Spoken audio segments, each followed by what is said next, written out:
Good morning. Welcome. Welcome to First Unitarian Church. Why don't we begin with song? I'll sing. You follow along when you can. You know this. You don't need your hymnal. Trust me.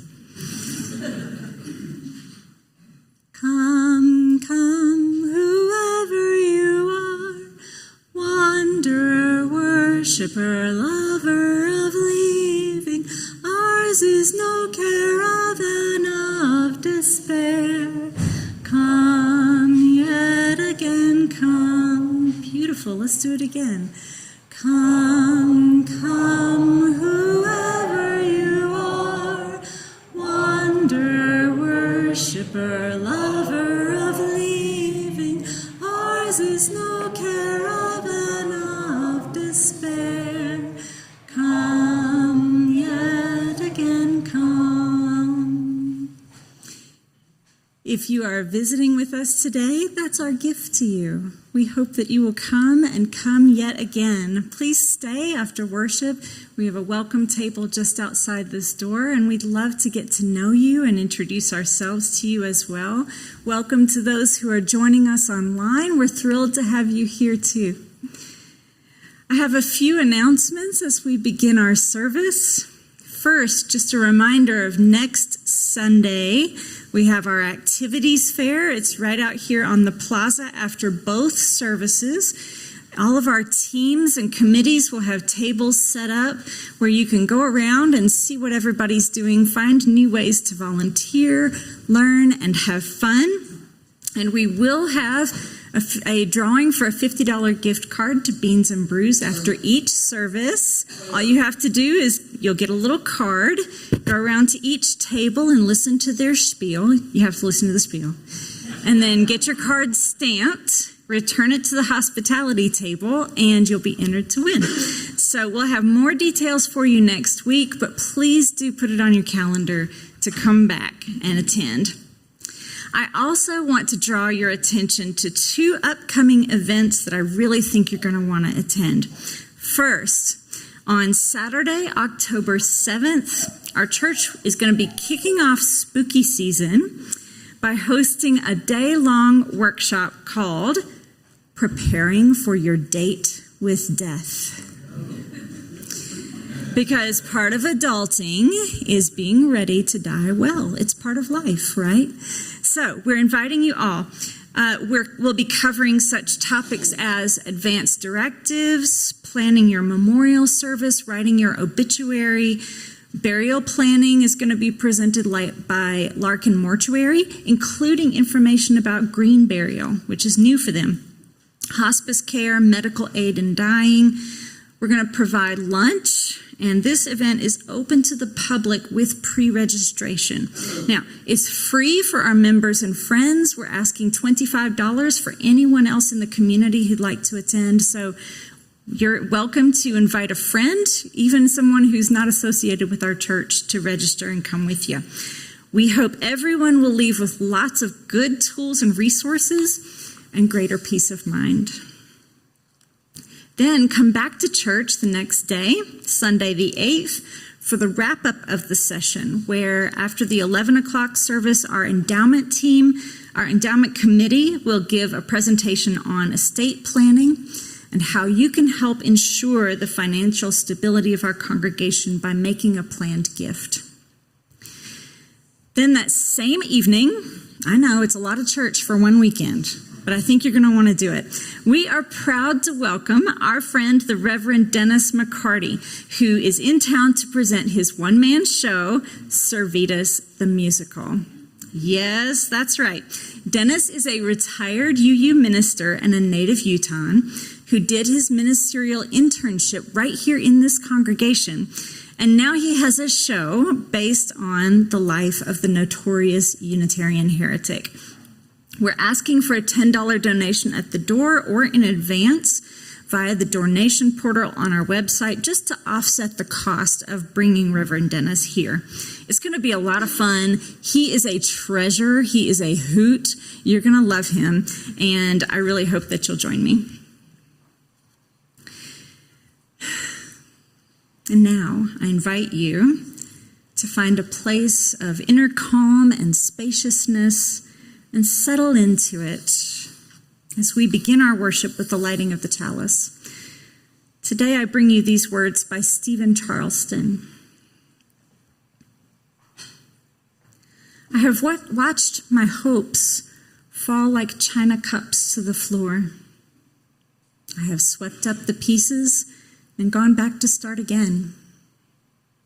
No spiritual life is without pain. No human heart has remained unbroken. Here then is a word to any who are in a time of challenge. Do not despair. You have many praying for you with understanding. They are your siblings in sorrow. They have felt it too. We survive not through strength, but through sharing.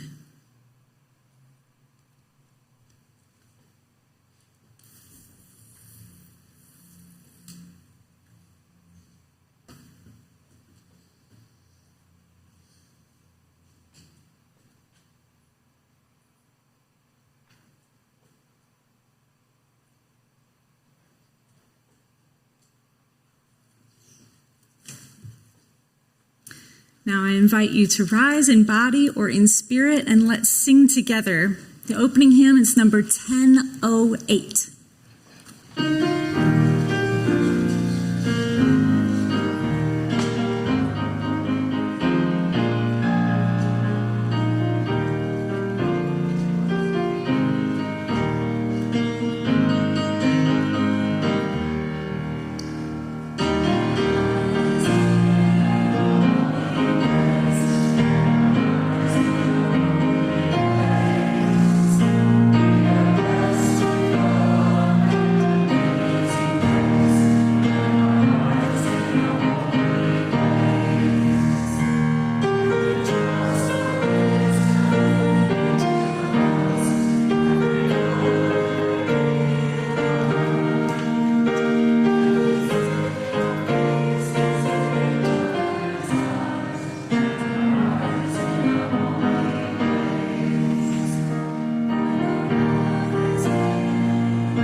The Lord is my shepherd, I shall not want.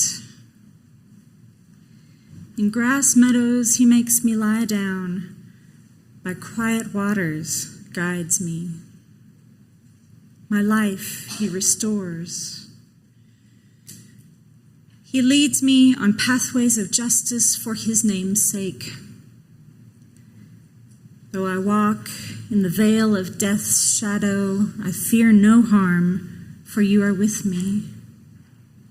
Your rod and your staff, it is they that console me. You set out a table before me in the face of my foes. You moisten my head with oil. My cup overflows. Let but kindness and goodness pursue me all the days of my life, and I shall dwell in the house of the Lord forever. The ancient comfort of the 23rd Psalm, adapted from the translation by the great Hebrew scholar Robert Alter. These words were shouted through a bullhorn by the Reverend John Cross, the pastor of the 16th Street Baptist Church, as he tried to calm a crowd of thousands of mostly black people who had gathered on the corner of 16th and 6th Avenue North in downtown Birmingham. The first witnesses to the carnage of the blast that reverberated around the world and took the lives of 4 little girls: Addie Mae Collins, Denise McNair, Carol Robertson, and Cynthia Wesley. They had been in the upstairs bathroom, checking their look in the mirror, combing each other's hair, and tying the sashes of their dresses. 2 little boys, Johnny Robinson and Virgil Ware, were also killed that day, one by a white police officer and the other by a teenager who was emboldened by the terrorist act at the church. It happened 60 years ago this week at 10:25 in the morning. It was the worst bombing so far, but it hadn't been the only one. Many other churches and homes had been bombed, burned, or destroyed in retaliation or in warning. The neighborhood of Smithfield on the north side of town had been nicknamed Dynamite Hill for all the bombings. And of course, Birmingham itself became known as Bombingham. Today, the 16th Street Church is part of a neighborhood of an entirely different character, situated across from Kelly Ingram Park and across the street from the Civil Rights Institute. It has become part of a world-renowned center for scholarship and memory keeping in the fields of racial justice and people's liberation. The leaders of that church want you to know, however, that their church is not a museum. They are a spiritual community that keeps the Black Baptist tradition alive and nurtures the religious life of hundreds of Alabamians. They are also a spiritual and cultural home for business leaders, teachers, lawyers, students, organizers, people of every walk of life who are building a new Alabama, who have enormous influence on the political and economic future of the South. The coalitions built in the aftermath of the civil rights movement still exist today and are strong and deep.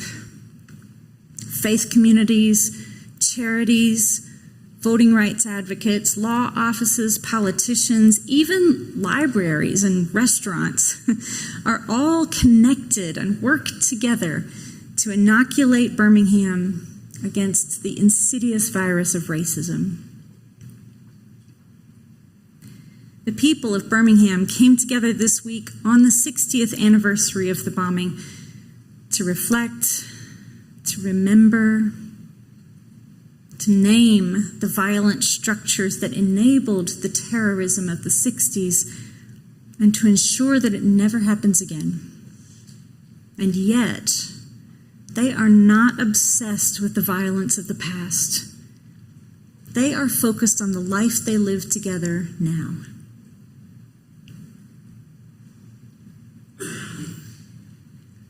We sometimes let ourselves think that we are living in the worst times that have ever been. We sometimes give in to despair, letting ourselves believe that we are all alone against the enormity of injustice. We sometimes let ourselves get defensive, worry about whether it's safe to put ourselves out there, and I'm not saying we shouldn't think about that. But I am saying these are neither the best nor the worst of times. And we have mighty examples to claim, powerful reminders of what to do when we feel afraid. Reach out. Build coalitions. Make friends. Speak up for those at greater risk than ourselves. Focus less on defending ourselves and more on defending democracy. Look for what is good. Sing. Be grateful. Love your city and believe in it. Break down walls of isolation, bring people together, and comfort each other. We can't control everything that is going on in the world, but there are things we can do. We can lead each other to our own grassy meadows, our own still waters. We can lay a table for each other. We can cultivate goodness and kindness right here where we are. May it be so.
Let's sing together one more time. You sing back to me.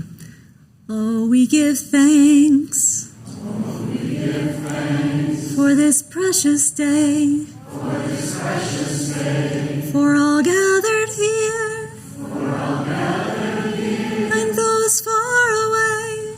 And those far away. For this time we share. For this time we share. With love and care. We give thanks, oh, we give thanks for this precious day. For this precious day. Right in the middle of our Sunday service, we always have an opportunity to practice gratitude. Isn't that wonderful? I love it. We call it the Offertory, but it's an opportunity for us to lay a table for each other. We don't get money from a governing body above us. Actually, we give them money. Quite a lot of it, actually. And we don't get grants from the government. That's one of the beautiful things about the separation of church and state, but it's also one of the responsibilities, is that we really are self-supporting. We give to each other in the offertory. We're really offering this to each other. So I encourage you to lay a generous table for each other. If you're able to give generously, we're grateful. If you're able to give a little bit, we're even more grateful because we know it means more to you. So please take this opportunity to give as generously as you're able. You can give with the QR code in the little thing in the back of the seat in front of you, and take some time to greet each other as well.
Good morning, Salt Lake City. Nice to see you all this morning. I am Reverend Sylvan. I am the new senior minister of this church, if I haven't met you yet. I am so glad to be here, and I am so glad that you are here too. So right now, in the U.S., if you believe in certain things, such as the rights of self-determination and bodily autonomy for trans young people or anyone with a uterus, things can feel a little crushing. Even our democracy, which is a system that so many of us have had so much faith in for our entire lives, seems to be on the verge of falling apart at times. And this is not just happening here in the US. In democracies across the globe, so many have been inching ever closer to autocracy for the past 10 years or so. It can feel like the world is backsliding. Things were supposed to be better by now, am I right? This is what I was told growing up. The arc of the universe was supposed to bend towards justice. Society was supposed to evolve from autocracy to democracy, rights for all. So what is going on? Are we going backwards? It can feel hopeless when we haven't arrived where we think we should be, or when we feel like we're moving even farther away from it, right? As a society, we are so goal-obsessed in the United States that not achieving our goals can feel like abject failure, the end of the world, even a sin to some people. But in my time studying meditation and yoga, I spent a lot of energy trying to undo my attachment to outcomes. After all, outcomes depend on so much that is outside of our control. I know that it's hard to hear sometimes, and it is not usually what Hollywood tells us, but it is true. It is possible to do everything right and still lose. We do not and cannot control the weather, the laws of entropy, viruses, and infuriatingly, other people. All we can control is what we do. This is what I worked so hard on in my years of meditation and yoga, to accept that I may struggle, strive, spend hours and hours or years working towards something, but I may never see the original hoped for reward. The action itself needs to be the reward. Now, this is challenging to do in practice, especially for a Western grandchild of the Enlightenment like myself. As someone raised in the United States, it seems counterintuitive not to be attached to an outcome. This unfortunate conditioning even shows up in our style of parenting. Who has read something like, studies show that children who finger paint at 2 score higher in STEM at 16. Building blocks teaches engineering skills. I see these types of goal-oriented comments about toddler play all the time. I'm like, can't we just let finger painting be finger painting? Can blocks just be blocks? But I am not immune to the goal-oriented line of thinking in parenting either. When my son was 7 months old, I wanted him to crawl. The baby books said that he could crawl as early as 6 months. And of course, since he was my child, he would do it as soon as possible, right? Because he's so special. And besides, it looked like he should be able to crawl. He had all the different pieces that all the books said he needed. He could hold his belly up when he was on all fours. He could do that awesome baby rock thing towards what he wanted. He could even pick up one limb at a time. So all the pieces were there, but something wasn't clicking. We would put his favorite toys in front of him, like a foot or two out of reach, like they say you should do, and he would want them. I would see him want them. He'd pick up one arm to reach for them. But then the arm would come right back down where it had been before. And when he then tried to push forward with his legs, they would end up sliding out behind him. And then he would walk his arms back to get his belly off the floor. And he would be farther away from his goal. And then he would repeat this 3 or 4 times until he would back into a wall. And the toy of his fancy would be farther away from than ever. So sometimes I feel like a baby who hasn't learned how to crawl yet. Despite our exhaustive efforts, we aren't getting where we intended to go. We may even seem to be moving farther away. So what is the point then of continuing to struggle? Why not sink into despair and fear, lock our doors, and spend the rest of our lives playing video games or streaming mediocre television? There's a lot of it, probably enough that we could do it if we wanted to. In the essay, Letting Go of Hope by Margaret Wheatley, she writes, I am struggling to understand how I might contribute to reversing the descent into fear and sorrow, to help restore hope to the future. In the past, it was easier to believe in my own effectiveness. If I worked hard with good colleagues and good ideas, we could make a difference, she writes. Now, I sincerely doubt that. Yet without hope that my labor will produce results, how can I keep going? If I have no belief that my visions can become real, where will I find the strength to persevere? Relatable content, am I right? Very, very timely. But the essay, Letting Go of Hope, was first published 18 years ago, in 2005. The landscape that Wheatley was dealing with was the nascent second term of George W. Bush. And climate change, of course, always climate change. Funny, just a few years later, Barack Obama would run and win on a campaign centered around the word hope. And for a while, for many progressives like Wheatley, it did feel like some things were getting better. But some other things got worse. And then, of course, a lot got worse. Barbara F. Walter says in her book, How Civil Wars Start, that the U.S. has been sliding down the scale of democracy and autocracy for years.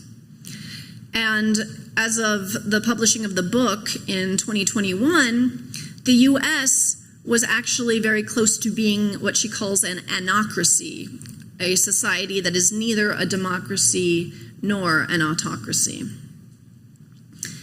What a wake-up call is that?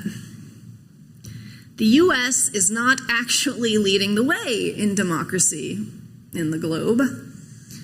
And across the world, we are seeing a more general move away from democracy.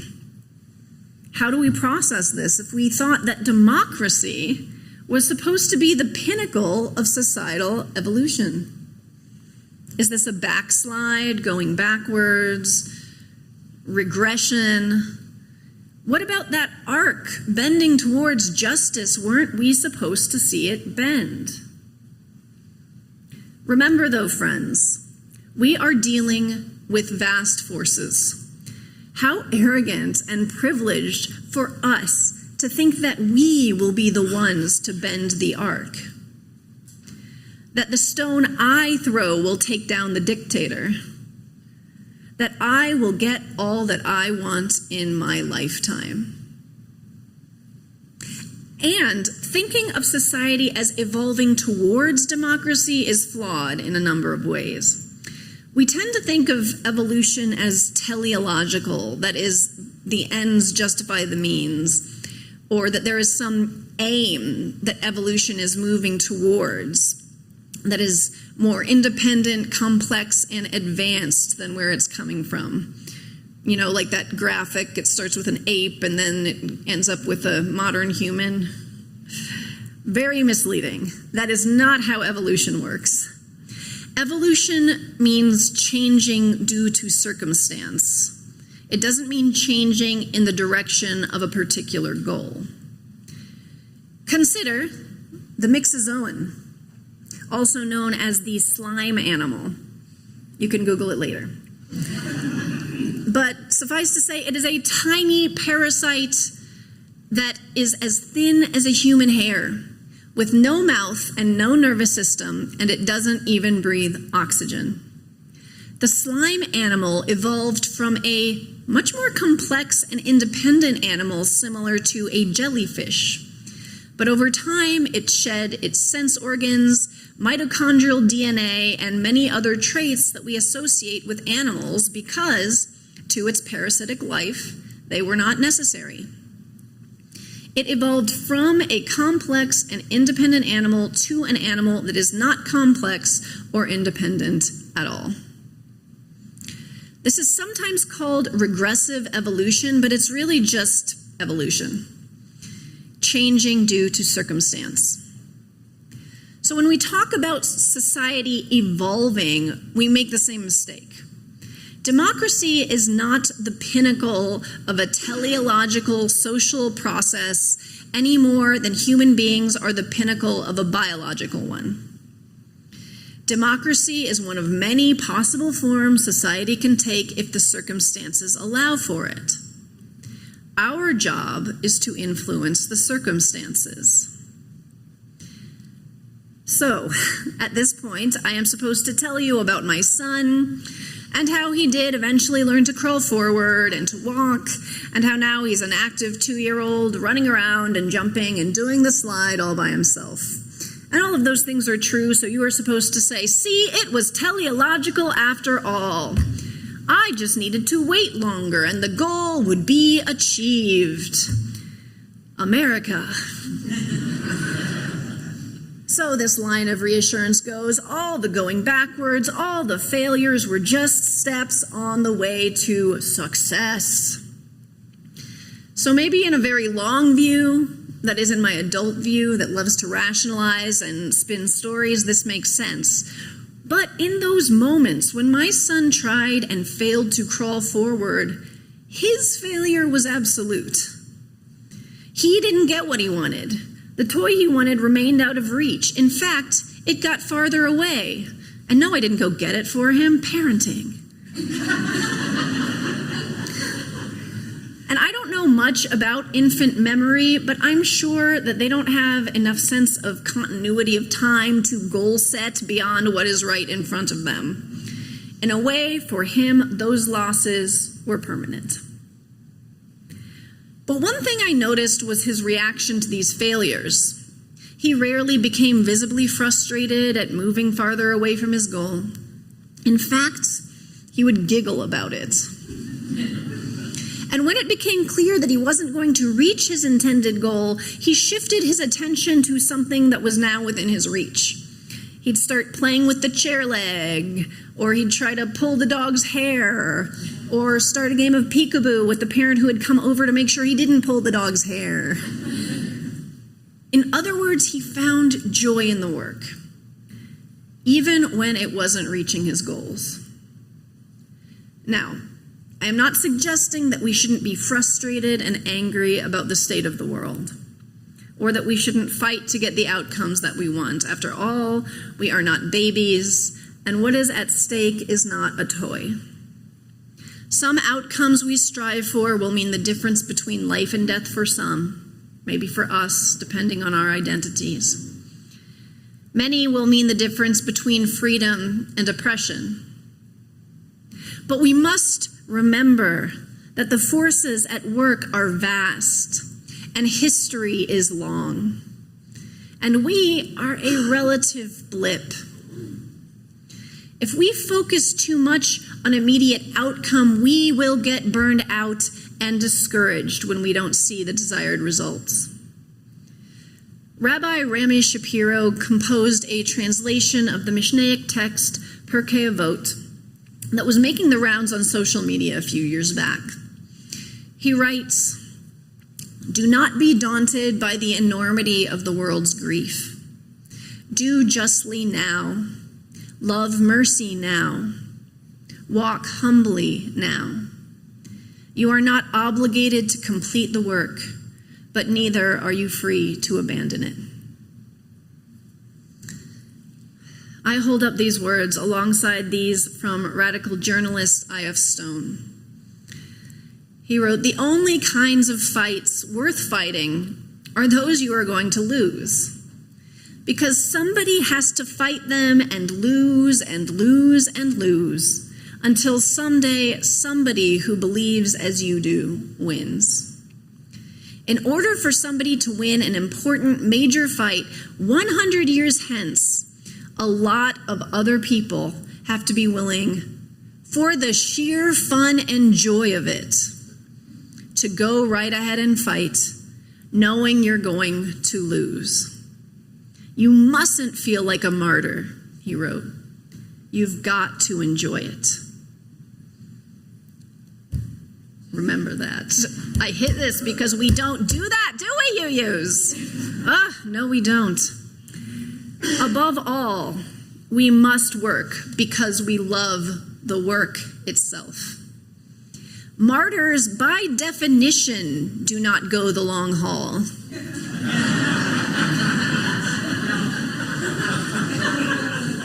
They rage and burn out. And in my opinion, it is an affront to the gift of life to deprive ourselves of joy. We must continue to fight, even battles we are going to lose, for the joy of it. because of the relationships that we get to experience with other like-minded people, and the satisfaction of the work itself. In her essay, Margaret Wheatley said that ancient prophets who wouldn't see the fruits of their labor acted not out of hope, but out of faith. Now, I know many of us might have a tenuous relationship with the word faith, so I invite us to ask the question that my colleague John Johnstone once asked me. What if, instead of acting out of hope, we acted out of love? What would that look like for us, I wonder, to act not out of hope, but out of love? Can we challenge ourselves to try it? To find the joy in the work and the people and the community, even when we don't win, even when we know we probably won't. For me, this means putting more care into my relationships with others who are like-minded, who are going the long haul with me. We will sustain each other, and through our community, we may even be able to provide some real assistance and safety nets to people who are harmed by these so-called regressive policies. My friends, may we move into a future that is not guaranteed, towards an outcome we may never see, but always together, hand in hand, and singing. May we find joy in the work. May we act not out of hope, but out of love, together. May it be so. Amen.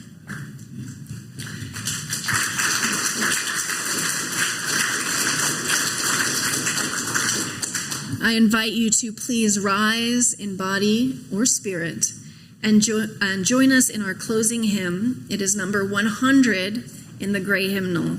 I've got peace like a river.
My friends, I send you off today with the words of Rabbi Rami Shapiro, again, interpreting the Pirkei Avot.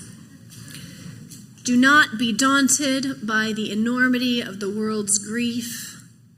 Do justly now. Love mercy now. Walk humbly now. You are not obligated to complete the work, but neither are you free to abandon it. May we do this work in love and in joy, arm in arm with our beloved community. May we see it, may we be it, may we do it. Blessed be, and amen.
I hope you will all join us in the social hall for coffee and light snacks. I'm so glad to see all of you. Welcome.